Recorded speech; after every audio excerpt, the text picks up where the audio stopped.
been paid for by the WZWA Network. Hello, everyone, and welcome to the WZWA Network, and welcome to my review show here of Impact Wrestling's Rebellion pay-per-view from April 16th, 2023, from the Rebel Entertainment Complex in Toronto, Ontario, Canada. I'm your host, Karlifornia, as per usual. Sorry, this is a little bit late. I just got back from a holiday. So the first thing that I did when I got home from my holiday was start watching the show. But then my best mate came over and we had a few beers, mate. So it interrupted me a little bit. But I finally got this done at 11:06 p.m. as I start this review. Let's hop to it, shall we? Let's start off with a countdown to Rebellion, the pre-show. Champagne Singh and Shera took on Heath and Rhino in the opening tag team contest. Champagne Singh, as you may know as Raj Singh, who I always pop for that name because it's just such a typical, like both the most popular first name and surname being given to an Indian wrestler. To me, that's hilarious. But now he's called Champagne Singh. That makes me laugh even more. I don't know what it is, but this guy pops me. Not a lot of notes in this one. Heath needs to be careful with his jumping forearm into the corner. It looks a little soft, bro. It looks a little soft. And I have to say, the card for the show looks really good. Singh and Shera getting the win was a nice surprise. But then afterward, Raj copped a gore, which was, again, something that made me pop.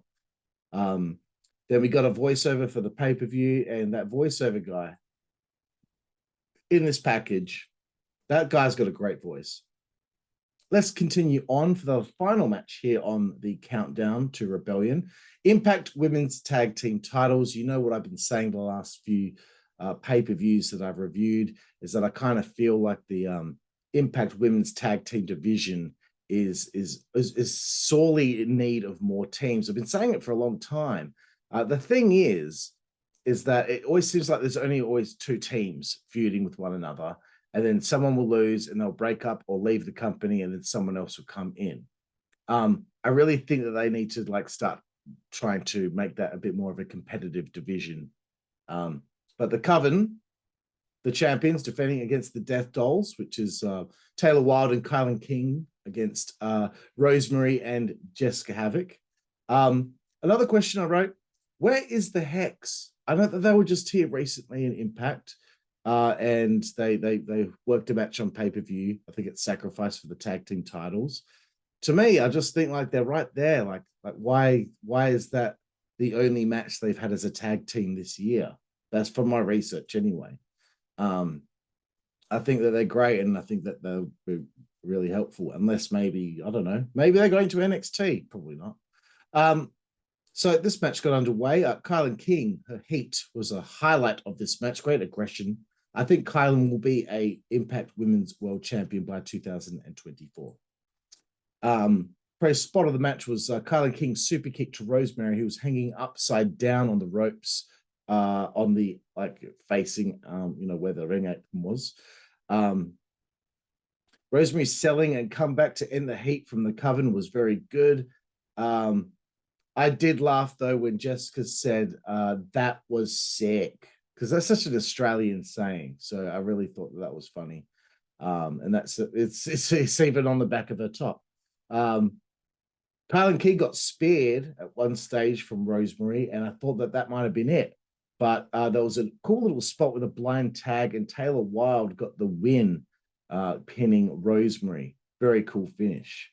Then we got a little package for Mickie James's injury, and that's such a shame, man.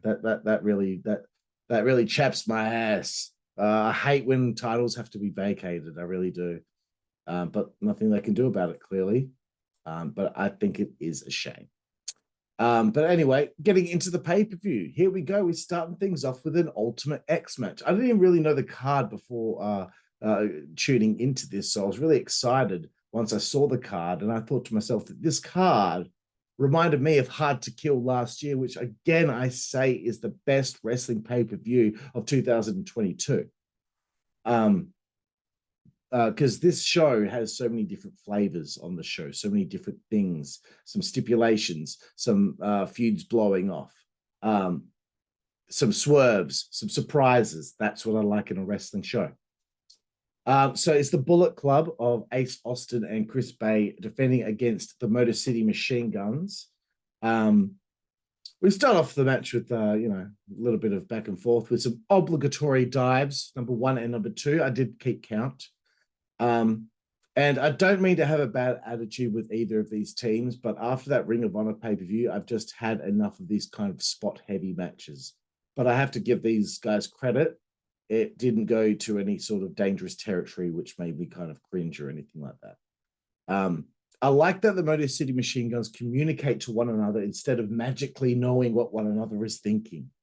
I thought when they tied Austin up with Bay in the submission hold by Alex Shelley, so Sabin could climb up, was very clever. More miscommunication with MCMG in this, so maybe eventually might lead to some sort of split. I did like the moonsault to the outside by Chris Bay. Dive number 4. Oh, sorry, that was dive number 3. Dive number 4 was from Ace Austin. Pretty good, but I thought at this point, let's involve climbing the cables a little bit more. Not like the Ring of Honor pay-per-view with that 5-team tag team match where no one ever seemed to really be trying to climb the ladder that's the point of the match. That's the psychology of the match. People need to focus on things like that. The crowd were loving this, and I really, I hate picking on AEW so much, but Impact feels more controlled than AEW. It feels like, I guess, whoever agented this match probably ensured that these guys didn't do anything too stupid. Like, I'm sorry, but the Ring of Honor 5-team ladder match was not agented properly, and those dangerous spots should have been, hey, man, that's a bit too much. You don't need to kill everyone every time you go out there. I did like the spot with all 4 on the cables near the titles, like kind of battling like you're on the monkey bars and gladiators. The Bullet Club do retain. There's a cool suspenseful finish, and Sabin sold it like he was really pissed off, bro. Okay, let's move forward. Next matchup here, 6-man tag, the Design, which is actually it's 4-on-3, isn't it? Deonna, Sammy Callahan, Angels, and Big Con. They take on Santino Marella, making his return to pro wrestling in the ring after 9 years, Dirty Dango, and Joe Hendry. This is Deonna's time now, and you can tell that the guy's getting himself into better shape than he's ever been. He's obviously replacing Eric Young as the leader of this group. They've changed the name slightly. And now I know what happened to Eric Young. He's under WWE contract, but he has still not been shown on television. You know what? There's a good chance maybe he was going to be in Bray Wyatt's fucking White 6 faction, which they completely fucked up over there. I don't know what they're thinking right now, but I don't know what's going on with Bray. I don't know what the injury woes are, but Jesus, man, like they've taken I'm sorry to deviate, but they've taken too long with that fucking angle. He comes back at Extreme Rules in his first match as the Rumble. Like, come on, man, just stop taking too long. Like, it's okay to do long-term storytelling, but this thing needed to start moving along a little bit quicker, as far as I'm concerned. And if Eric Young was going to be a part of that crew, it's a shame now that he's probably under contract and just sitting on his hole at home. I think the design are cool, and I hope when Joe Doring recovers from his cancer scare, he can join up and make them a real force with an extra big man there. So this is a sweet looking building for the pay-per-view. I have to admit that I really liked the what's it called, the Rebel Entertainment Complex. I thought it looked really good. Much better than that shitty venue the NWA used last weekend. Let's find my notes again. Santino goes to work straight away with some of his technical stuff. Hendry just fall away slam on every member on the other team. He's a very strong dude. It's good to see Con. He's doing something with meaning. I feel good for guys like this, guys in the NWA, guys in Impact that get an opportunity to show what they can do and be a part of meaningful angles. Because, that's as far as I'm concerned, if you're a wrestler, yeah, it's cool having great matches, but having something to sink your teeth into is awesome as well.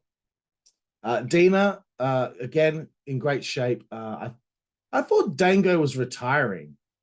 It's a shame that his team with JTG and NWA disappeared because of all that. But I think Joe Hendry will be a world champion one day in Impact. I think he's got all the tools. He's good on the mic. He looks great. He's impressive in the ring. What's not to like about him?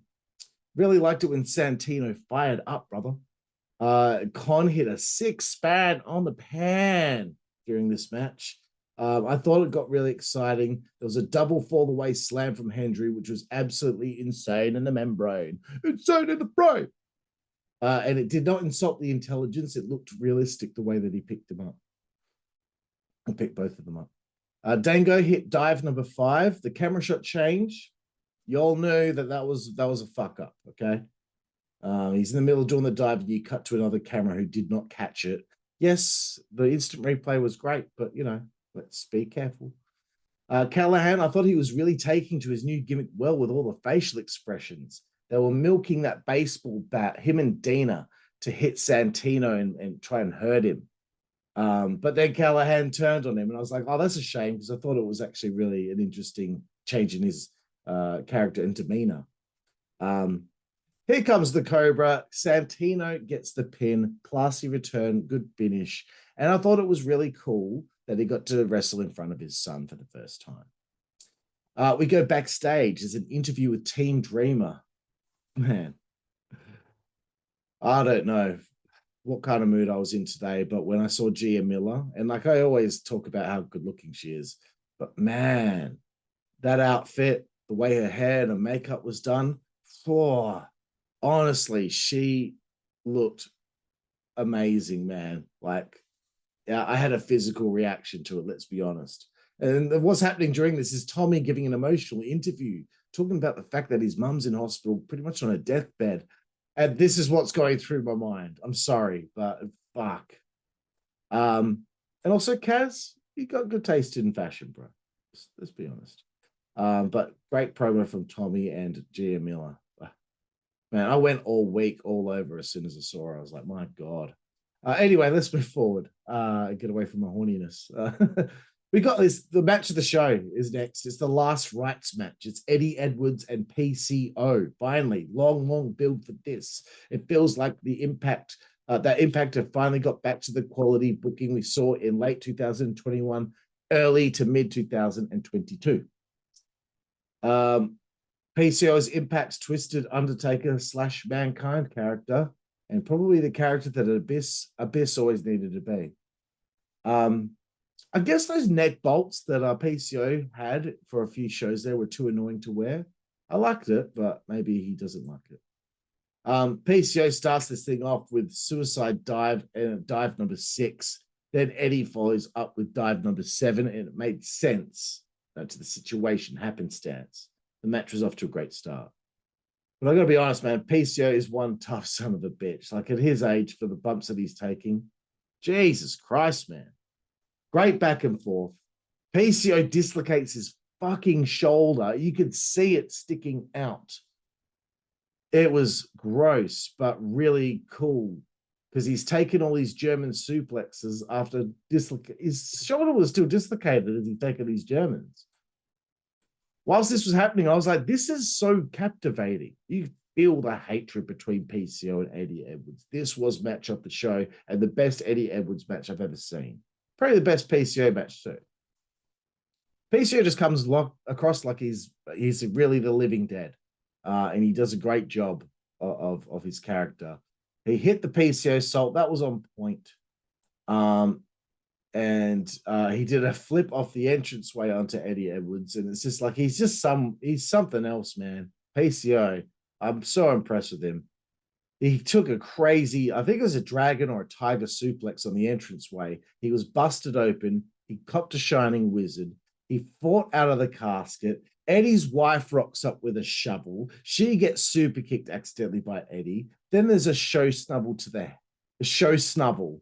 I said a show snubble. A snow shovel to the head of Eddie Edwards, then a choke slam into the casket. PCO wins. What a great match. Match of the show. No doubt. Let's move forward. Interview with Trey Miguel. There's no sound. So they throw to a package. This is the second pay-per-view now, Impact. Second pay-per-view in a row with these issues for Gia Miller. Come on, man. More Gia, more ratings. More ratings, more money. X Division Championship match coming up next. Triple threat elimination. Trey Miguel defends against Jonathan Gresham and Mike Bailey. I love the facts they're throwing out there before the match. It's a fantastic addition to these pay-per-views. I hope they keep doing it going forward. These are the facts. Miguel hasn't lost an Impact since September. Gresham hasn't lost a multi-man non-tag team match in 4 years. Bailey is the last person to have beat Trey Miguel. Trey lost the belt at Rebellion last year in a three-way.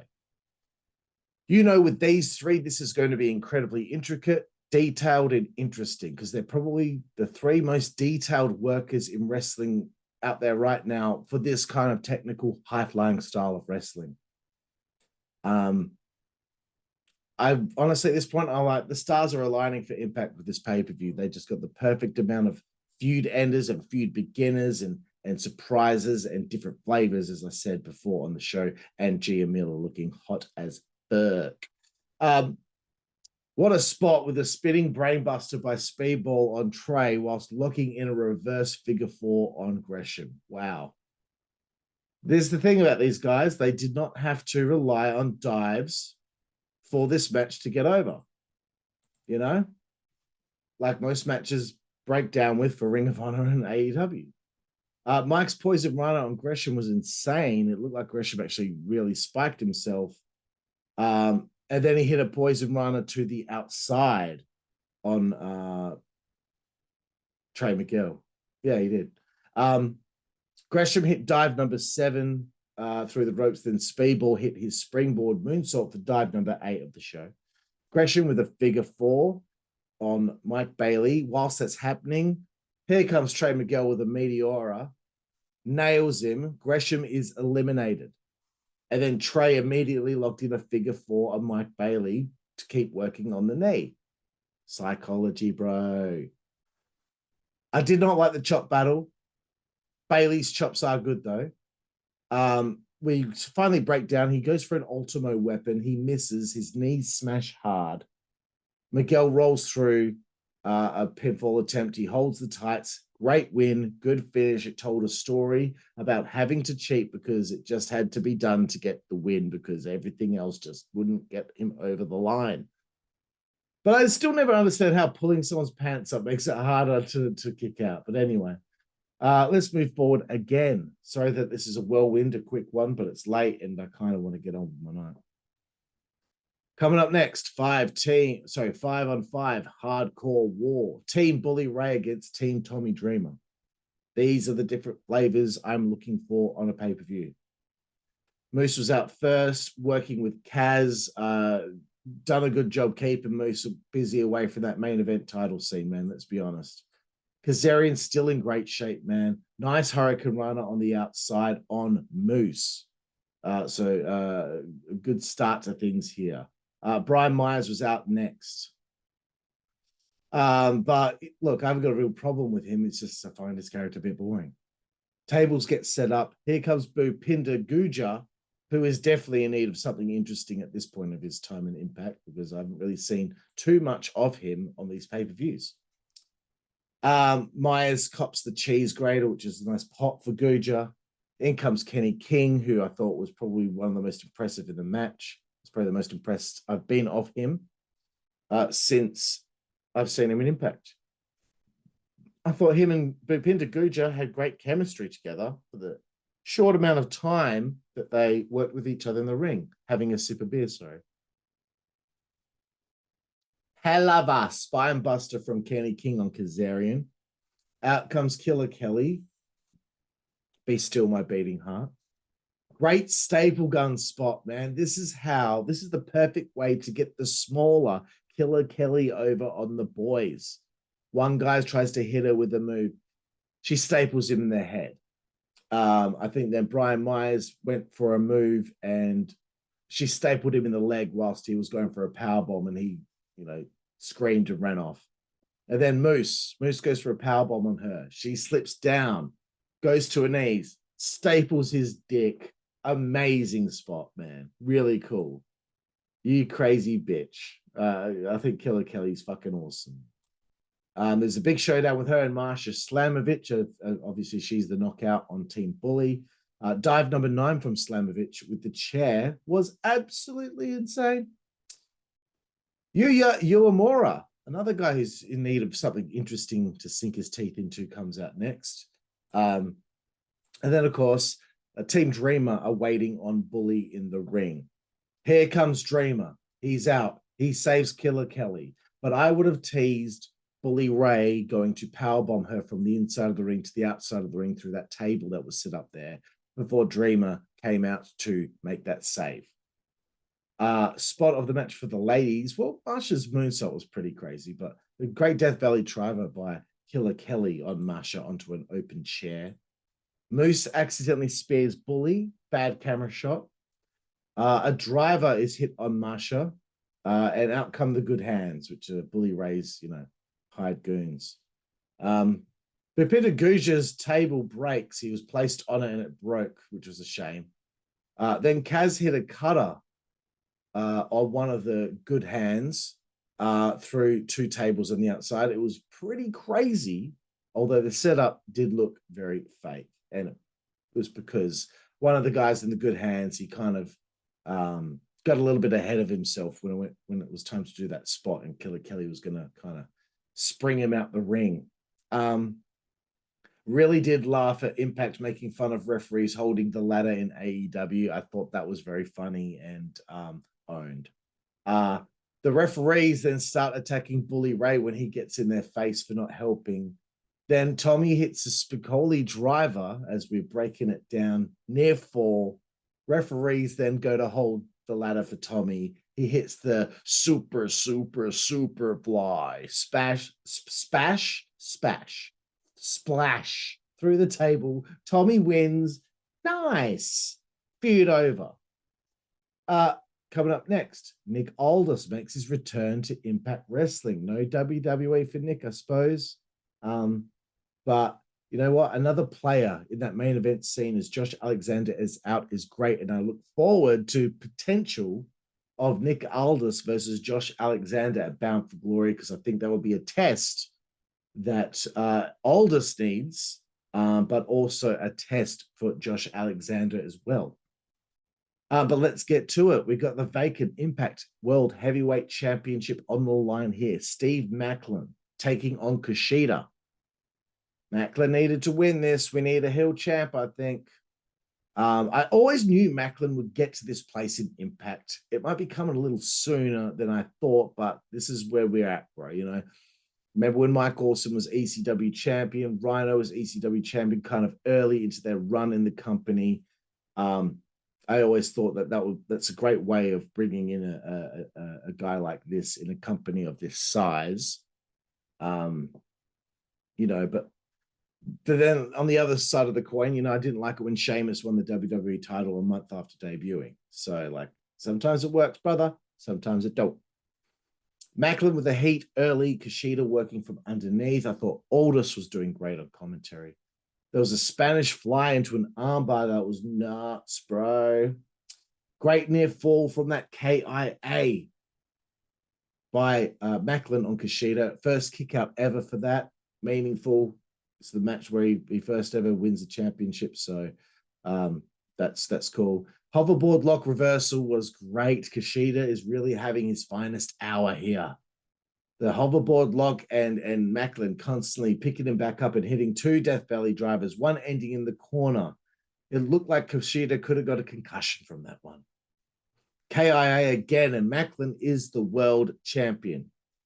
And I was surprised because it was like, there's still 30 minutes in the show left. Forgot that the Knockouts title match was main eventing.